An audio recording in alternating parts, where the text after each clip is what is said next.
أعوذ بالله من الشيطان الرجيم. بسم الله الرحمن الرحيم. اللهم صل على سيدنا محمد صلى الله عليه وسلم. walaalayaal codkaygan waxaan ugu talagalay in waxyaabaha sababaya in halgan gumannimo doon oo xaqa oo ummad leedahay in ay gaari weydo guulo muuqda. tusaale ahaan haddaan soo qaadanno halganka hadda ugu dambeeyay jabhadda wadaniga xoreynta ogaadeenaya weli wuxuu ku jiraa process xornimo doon, balse waxaad moodaa caqabado fara badan baa kolba ka hor imanaya oo maanta xilligan uu ku jiro waa xilli yar adag baan dhihi karaa. marka waxaan ka hadlayaa codkan marka wuxuu xidhiidh la leeyahay waxyaabaha lugta qabtay ee haya. ayaan rabaa inaan marka aan xogo laga yaabo dadka intiisa badan inayna ogeyn inaan halkan ka soo gudbiyo. waxaa la yidhi caydhin cune calooshiisu ka yucu la qabaa. murtida waxaan u soo qaatay ummad markay gumaysi ku jirto aynu siina magaca ah xorriyaddii ka hor, maadaama markii gumaysi ku jirto waxay qaadanaysaa xorriyaddii ka hor. sidaa awgeed horey waxaynu u soo sheegnay in gumaysiga uu ka dhasho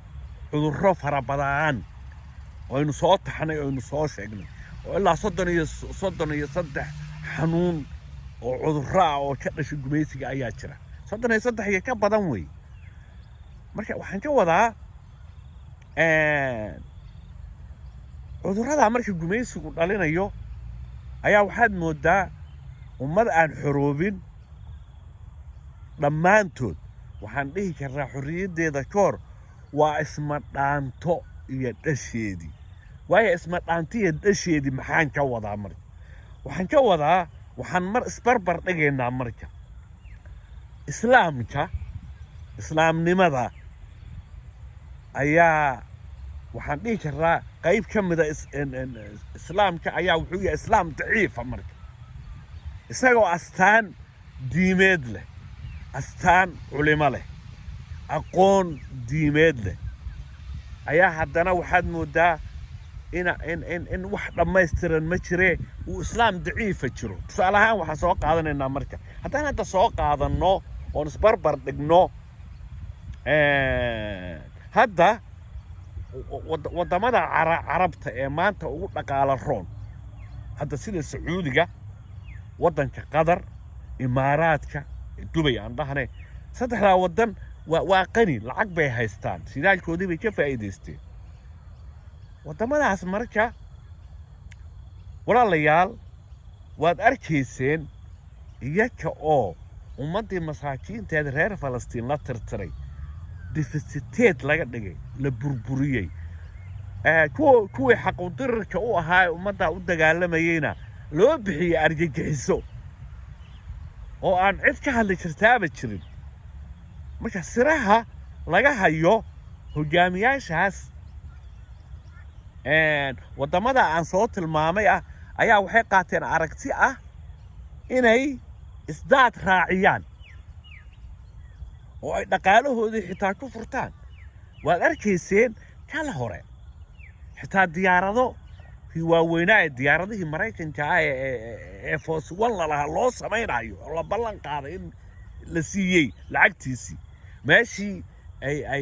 ay masaakiintii, makastii, hooyooyinkii, carruurtii ay kadeednaayeen. dhanka kale walaalayaal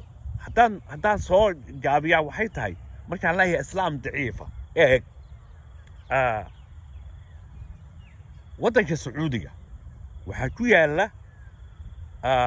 labadii beed ee xarameynka shariifeynka ahaa maka iyo madiina. rasuulkeeni subhana sallallahu alayhi wasallam markuu ku dhashay madiinana wuu ku aasan yahay. waa laba beed oo qiimo sare u leh. waa beeo, waa deegaan, waa dhul barakaysan weeyaan oo islaamka dhan iska leeyahay. kabcadii baa ku taalla. shanta tiir islaamka mid ka mid ah ayaa waajib loo aadaa haddana dhankii kale hadda maanta waddanka Sacuudiga waad aragtaan in la leeyahay siyaasaddiisii waa la furfurayaa oo xitaa ay yeeshaan tiimam hadda ciyaartooyaashii waaweynaa ee adduunka kii waxaa jira hadda laba ciyaartooy midna Messi la yiraahdo nin la yiraahdo Ronaldo labadaas adduunka ugu tafsanaa mid ka mid ah bay iibsadeenba ya oo u ciyaaraya waxay tixgeliyeen barnaamijkii dalxiiska anuu life ahaan baa waxaan ku arkay xilli aan waddanka Ethiopia aan Addis Ababa aan joogay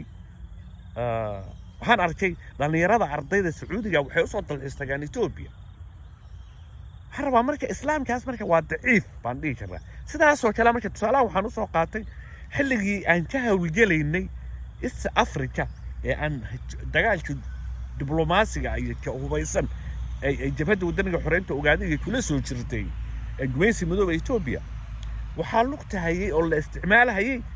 labaan soo qaadanaynaa waxaa jirta waxa la yiraahdo islaamkii waa la qaybiyay shacabkii Soomaalidana waa la qaybiyay shacabkii Soomaalida qaybinta la qaybiyay waa barnaamijka qabyaaladda oo iska cad barnaamijka diiniga ana waa la qaybiyay firqooyin baa loo qaybiyay oo waxa loo qaybiyay wahaabiyin waxa loo qaybiyay suufiyaal waxa loo qaybiyay kuwa booranaha iyo durbaanka tunta iyo waxyaabo kale aaminsan marka qaybintaas marka waxay tahay labaan soo qaadanaynaa tusaalaha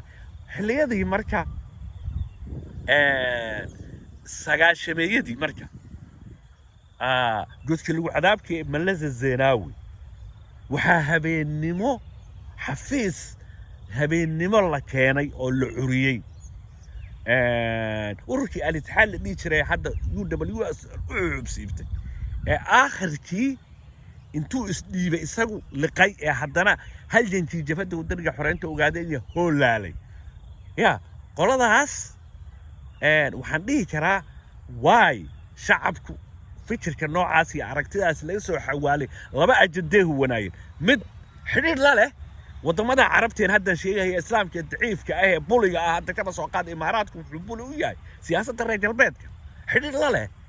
ayaa habeennimo madow la keenay hadda hogaamiyaashooda xilligaas xogaal bakiyin way cadeynayaan way sheegayaan codkeena aan sheegayo marka qaybtaas Nairobi markii laga hawlgelahayay xilliyadii wada hadalkan hoolaalka ee khiyaanada u dhacay waxay dawladda Ethiopia iyo gumaysiga TPLF IPRDF soo dirsatay laba fallaadood midi waa kuwaas shabakadaha ahaa ee xiriirka la yeeshay gumaysiga madooba Ethiopia aakhirkiina hoolaalay halgankii laqa ee jabhadda waddanka xoreynta ogaaday marka waxaan dhihi karaa marka barnaamij culimanimo iyo islaamnimo ay weyn marka waxaan dhihi karaa waa islaam daciifa marka oo lugta qabtay halgankii xaqa waxay la dirirayeen waxay ahaayeen jabhadda waddanka xoreynta ogaaday oo waxay culays ku hayeen shirar joogta ayaa waxay qabanayeen safaaradda Ethiopia xiriir bay la lahaayeen jaaliyadana gudoomiyaal bay u noqonayeen qolyo culimo oo waaweyn oo astaan culimanimo haya ayaa waxay qabanayeen maalin walba shirar ayay qabanayeen oo waxay kasbanayeen oo culays saarayeen nin walbaba caymisku ahaa la tacaaruf ku salaysnaa dhalinyaradii halkii ku jirtay firfircoonada East Africa ayay shirar la qabanayeen hadda hebel iyo hebel meeshan ka sheegmeen oo makhraati ma doonto waa qodobka ka labaad nidaamkii gumaysi xiriirka la lahaa inay كليل 5 لو يقنا DDSI ها كان waa DDS way kuwan hadda eega inay xilligiisana DDSI oo ayda unba laga saaray meesha kuwaasna waxay soo dirsanayeen odayaal dhaqameedyo huwan shaati caybisyada iyaga oo marka tabliiq nima sheeganaya ayay waxay imanayeen East Africa iyo Nairobi jaaliyadaha dibadda East Africa ilaa Koonfur Africa iyo Soomaaliya qoliyaasina waxay sameynayeen marka waxay culays ku hayeen iyaga oo yar oo little bit oo fund iyo dhaqaale yar oo la soo siiyay iyaga oo leeyahay waa Sebel iyo waxa tahay Sultan Hebel ayay East Africa imanayeen meesha waxaan dhihi karaa marka labaan soo qaaday marka qoliya shabakadaha noocaas aaminsan iyo qoliya la leeyahay odayaal dhaqameed baa tihiin oo waxa tihiin tabliiqnimo u baxa kabacdina waxay tabliiqinayaan wuxuu ayada lagu hoos gabanayo xaqii iyo islaamnimadii marka waxaan dhihi karaa marka لغته وحاهي هل جنكي حقها إسلام ضعيفة سيدا أوجد وحن ولا ليال إذن شيء هي مركا ولي أمتني محروبين بروسيس كحرية كشرتها جميسي حرية كهر شعبوينها صومالي جلبت صومالي وقاعدين وحكون على عذرات جميسي وحرية كهر كشري ما أنا وحين وسينا دمان وملا الحروبين دمانتين واسمت أنتي الشيء دي ويا مركا وحويه وينو أغنى هاي وحينو أغنى هاي كوا سلاس هاي لما النوع بقى هي كوا لمدك وحابة كدري مركا أو أينو هوري أنري عدو كوبات لبات صدحات الجبهة ودني حرين تقعدين الجوحة لا ضاي واسل الجوحة ما أنت وحندي كره هدي أركت جابن تايكو هدي أي آمنتي أو تستور كجميسي إثيوبيا كم من نقطة هدي نتعارفوا يا قبيلة دهان أي ورمية من كاسي هدي دبلوماسية يدنا جارة وقرقبة دي هاي أو عنت لوها هاي أو الصينة هايو الأجنديات الاستراتيجيات أو أمتاس لو موردوغا هايو وحقودا لو قادanayo aragtida noocaas rimayay isaga noqonaya marka cadawgi koobaad maxaa xal ah marka waxa xal ah in halganka tubtiisa saxda ah lagu soo celiyo xogahan aan soo sheegayeen tusaalayaasha aan inoo soo qaatayna ay tahay islaamnimo daciifnimo ah baa meesha ka muuqatay waxa la rabaa xubno jabhad ah oo nool oo jabhadnimadoodii halgankoodiina tubtiisa saxda ah ku soo celiyo ومتى صومالي أوغادي صومالي جوربين وحلقة ربع إسلام عن ضعيف هين إسلام تبر له وجميسي مدو إثيوبيا إسكع عبية سيدي حاجة هيد جميسي مدو إثيوبيا هرنع صومالي أوغادي يحرد وسنقدم ونكسب وأنا وأحمد سعاد واسمه والسلام عليكم ورحمة الله وبركاته.